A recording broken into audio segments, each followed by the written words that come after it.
اگر نہیں مانتا ہے تو پتہ چلا یہ کافر ہے۔ عزیزان محترم، یہ نعرہ جو ہے محمد رسول اللہ کا، علی کا بنایا ہوا نعرہ ہے، جسے آج پوری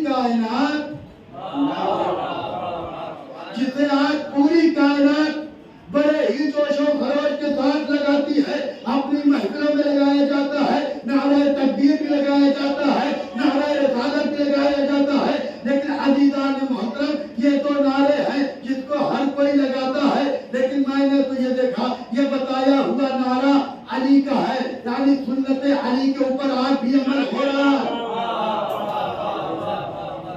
سنت علی کے اوپر آج بھی عمل ہو رہا ہے۔ لا الہ الا اللہ محمد رسول اللہ پڑھنے والے ہر کوئی نعرہ لگاتا ہے، لیکن عزیزان محترم، فخر کی بات تو یہی ہے نا کہ علی کے بتائے ہوئے نعرے کو آج افضل کیا جا رہا ہے۔ میں تو یہ کہتا ہوں، ان دو نعروں کے ساتھ ساتھ اس نعرے کو بھی ماننا چاہیے جو خیبر کے میدان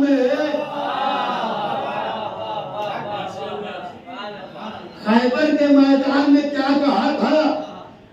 نبی نے کل میں علم اسے دوں گا، جو مرد ہوگا کرار ہوگا۔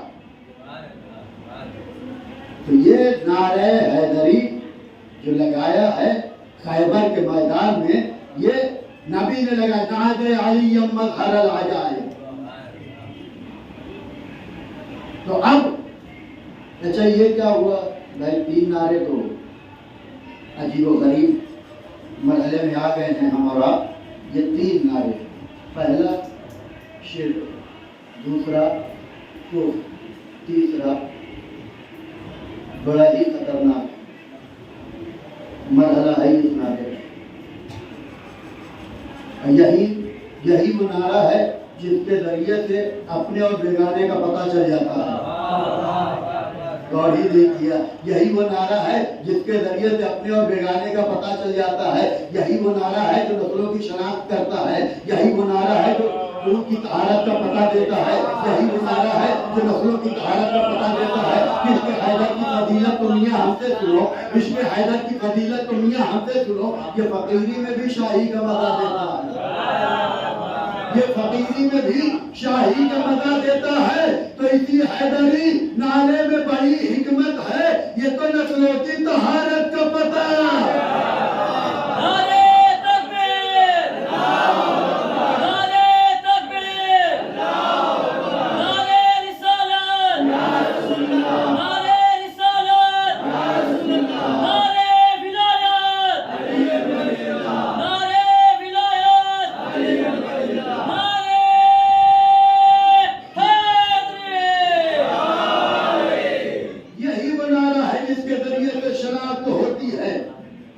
تین چیزیں میں نے کہا، کفر، شرک اور نفاق، یہ تینوں چیزیں ہیں۔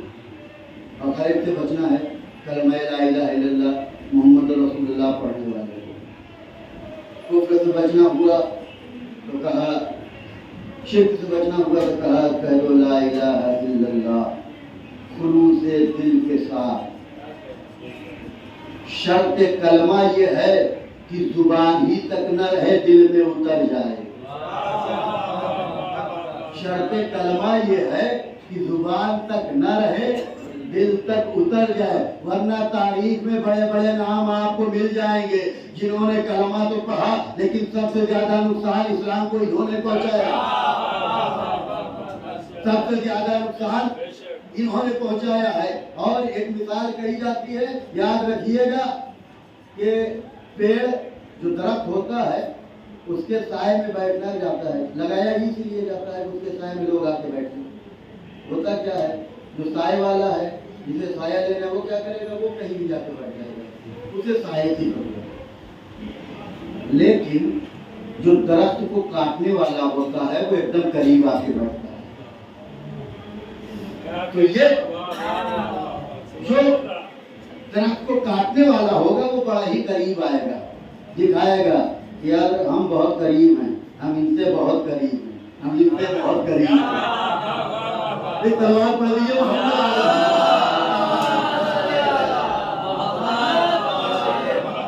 یہ اگر آپ تاریخ کا مطالعہ کریں آپ کو بہت ملیں گے۔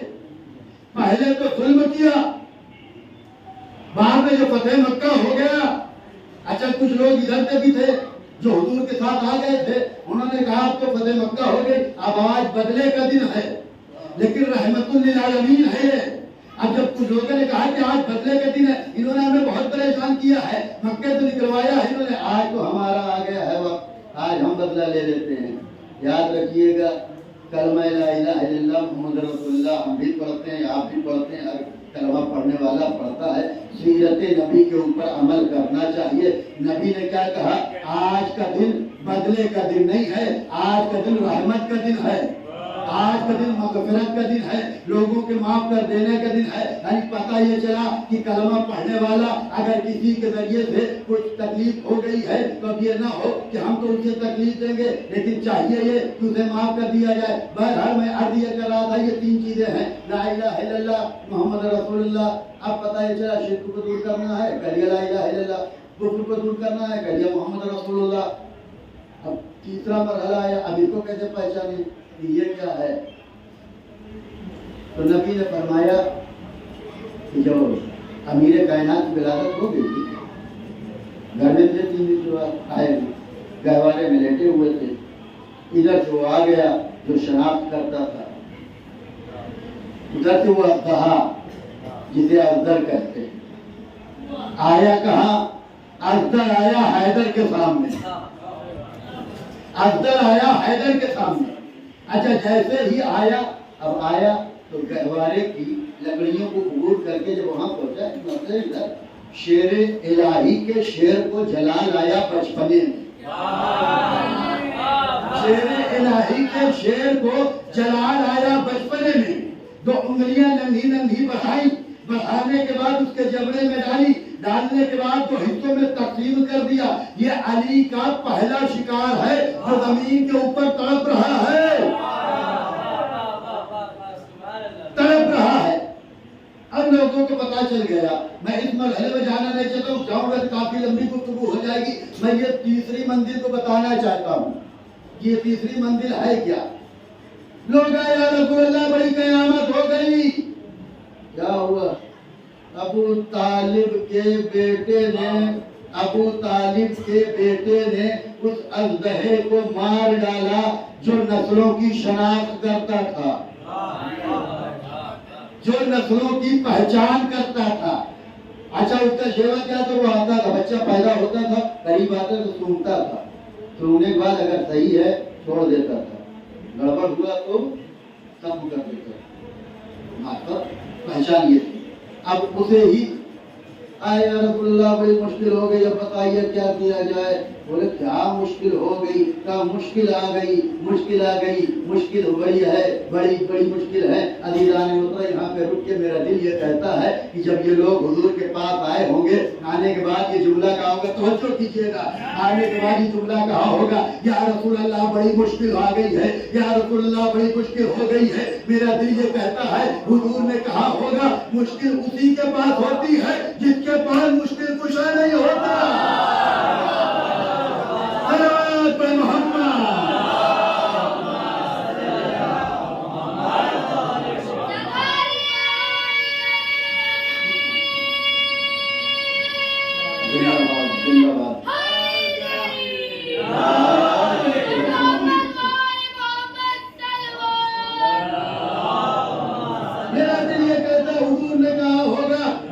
کوئی نہیں ہے، لیکن ہاں مشکل اسی کے لیے ہے جس کے پاس مشکل کشا نہ ہو۔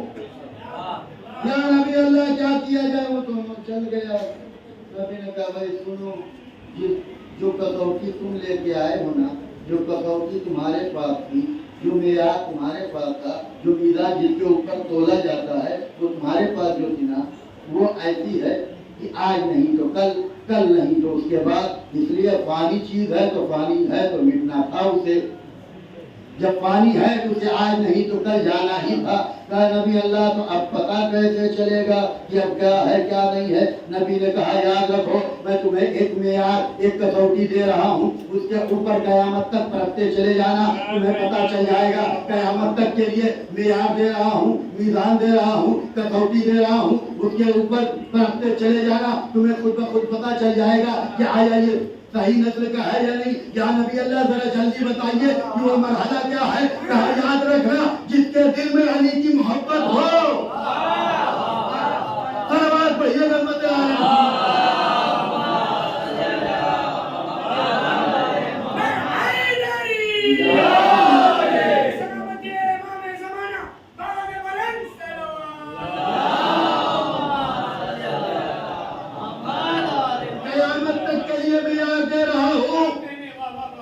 اس کے اوپر پرکھتے چلے جانا.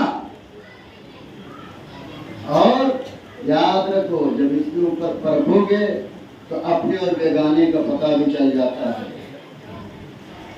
شرک کا پتہ کرنا آسان، کفر کا پتہ کرنا آسان، لیکن یہ نفاق جو ہے اس کو پرکھنا بڑا مشکل ہے. اس لیے ہوتا ہی عجیب و غریب مرحلے میں ہے. اوپر سے دکھتا اپنا ہے، اندر سے کچھ اور ہوتا ہے. اگر اس کو پرکھنا ہے، اس کو پہچان کرنی ہے تو کچھ نہیں، صرف اتنا دیکھ لینا، علی کا تذکرہ کر دینا.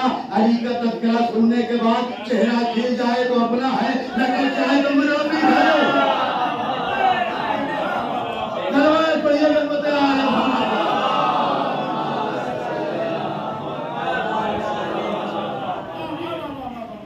یہ معیار ہے. پرکھنا بھی آسان ہے. یہ نفاق کو پہچاننے کا طریقہ ہے. یعنی نفاق کا کیا کہا جائے، بلکہ اپنے اور بیگانے کا پتہ چل جاتا ہے. یہ ایسا تو نہیں کوئی لبادہ اوڑھ کے آ گیا ہو. اب اس کو پہچان کا یہ طریقہ ہے. اور خود یہ میں اپنی طرف سے نہیں کہہ رہا ہوں، بلکہ صحابہ کرام نے، صحابہ کرام کے اوپر ہماری جانیں اور آپ کی جانیں قربان ہو جائیں، لیکن حقیقت یہ ہے کہ صحابہ تو صحابہ ہو. ہماری جانیں سبھی صحابہ کے اوپر قربان ہیں. جو نبی کا صحابی ہے، صحابہ کرام فرماتے ہیں کہ جب ہمیں کبھی یہ پہچان کرنا ہوتی تھی تو علی کا ذکر کر دیتے تھے. جب علی کا ذکر کر دیتے تھے تو پتہ چل جاتا تھا یہ اپنا ہے یا بیگانہ ہے. ایک سوال پڑھ دیجیے.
ممبئی کے سمندر میں چاہے آپ جوہو چلے جائیں یا آپ حاجی علی پہ لے کے چلے جائیں، اسے غوطہ دیتے رہیں تو کیا وہ پاک ہو جائے گا؟ تو کہا نہیں، اس لیے وہ پاک نہیں ہوگا. بولے کیوں؟ اس لیے کہ اسے نہلا رہے ہیں، اسے پانی کے اندر غوطہ دے رہے ہیں، تو کیوں نہیں پاک ہوگا؟ کہا اس لیے کہ اب آپ جتنا اس کو غوطہ دیتے جائیں گے اتنا ہی وہ نجس ہوتا جائے گا، بلکہ وہی نجس نہیں ہوگا جس کے اوپر یہ چھینٹیں پڑیں گی وہ بھی نجس ہو جائے گا،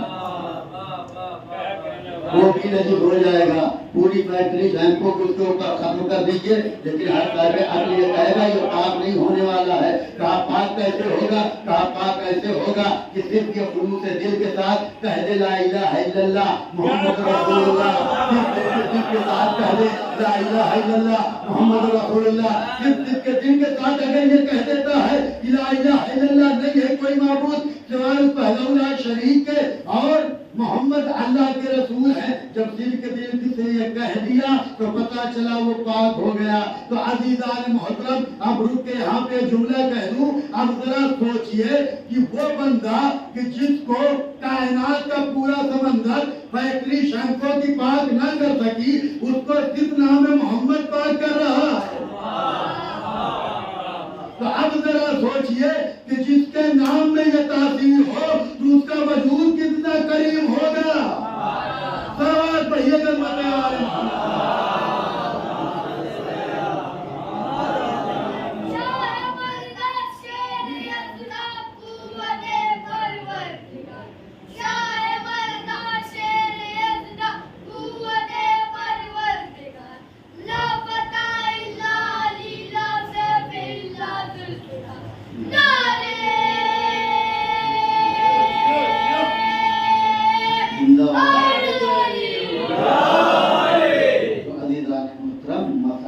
خلافت کا ہے، مسئلہ امامت کا ہے۔ جب ہادی ہمیں بنانا نہیں ہے بلکہ ہمیں ماننا ہے کہ ہادی ہے، اس لیے کہ اللہ نے معیار بتایا ہے اِنَّا عَلَيْنَا الْهُدَىٰ وَإِنَّا لَنَا لَلْآخِرَةَ وَالْأُولَىٰ۔ یاد رکھو ہادی بنانے کی ذمہ داری میں نے اپنے ہاتھوں میں لی ہے۔ خالق کہہ رہا ہے ہادی بنانے کی ذمہ داری ہم نے اپنے ہاتھوں میں لی ہے اور آخرت کا اختیار بھی ہمارے ہاتھ میں ہے۔ یعنی اللہ یہ بتا رہا ہے کہ ہادی بنانا میرا کام ہے اور ماننا تمہارا کام ہے۔ اب ہادی بنانا اللہ کا کام ہے، اس ہادی کو ماننا انسان کا کام ہے، کلمہ طیبہ پڑھنے والے کا کام ہے۔ اب اگر ہادی بنائے گا تو اللہ، اور اللہ نے جب بنایا ہے تو اسے بھی قرآن میں بتایا ہے کہ میں کس طریقے سے بناتا ہوں، انشاءاللہ گفتگو کر ہوگی، لیکن اللہ نے ہادی بنانے کا معیار یہ بتایا ہے کہ بناؤں گا تو میں بناؤں گا۔ یہ اتھارٹی، یہ پاور، یہ تمام چیزیں میں نے کسی نبی کو بھی نہیں دی ہے، یہ چیزیں میں نے نبی کو بھی نہیں دی۔ بہرحال عزیزان محترم یہ ہدایت کا مرحلہ ہے اور یہ ہدایت کا کاروان بشکل نبی جناب آدم سے چلا، خاتم الانبیاء تک آیا، خاتم الانبیاء تک نبوت و رسالت کا سلسلہ رہا۔ اب اس کے بعد یہ ہدایت کا کاروان آگے بڑھنا تھا، بشکل امامت آگے بڑھا۔ علی امام رہے، علی امام رہے، اس کے بعد حسن امام ہوئے، حسن امام کے بعد حسین امام ہیں، حسین اپنے وقت کا امام ہے۔ اب عزیزان محترم وہ وقت بھی آتا ہے کہ امت نے امام کی قدر کس طریقے سے کی۔ کسی کو زہر دے دیا، کسی کے سر اقدس کے اوپر زہر آلود تلوار چلا دی، کسی کو وطن سے بے وطن کر دیا۔ عزادارو ہم اور آپ رونے کے لیے آئے ہیں، زہرا کو ان کے لال کا فرصہ دینے کے لیے آئے ہیں۔ عزادارو رونے میں بخل نہیں ہونا چاہیے، اس لیے کہ ہم دعائے زہرا کہ حسین کی جب ولادت ہوئی ہے رحمت للعالمین کے ہاتھوں پر حسین ہیں، اتنے میں جبرائیل امین آ جاتے ہیں۔ آنے کے بعد کہتے ہیں یا رسول اللہ اس بچے سے آپ بڑی محبت کرتے ہیں۔ کہا ہاں، کہا ہم بھی محبت کرتے ہیں، لیکن یا رسول اللہ یاد رکھیے یہی آپ کا فرزند ہوگا، کربلا کا میدان ہوگا، 3 دن کا بھوکا پیاسا شہید کر دیا جائے گا، اجرکم علی اللہ۔ اب جیسے ہی جبرائیل نے یہ خبر شہادت امام حسین نبی کو بتائی ہے، اب نبی کی آنکھوں سے اشک جاری ہو گئے۔ جب اشک بہنے لگے تو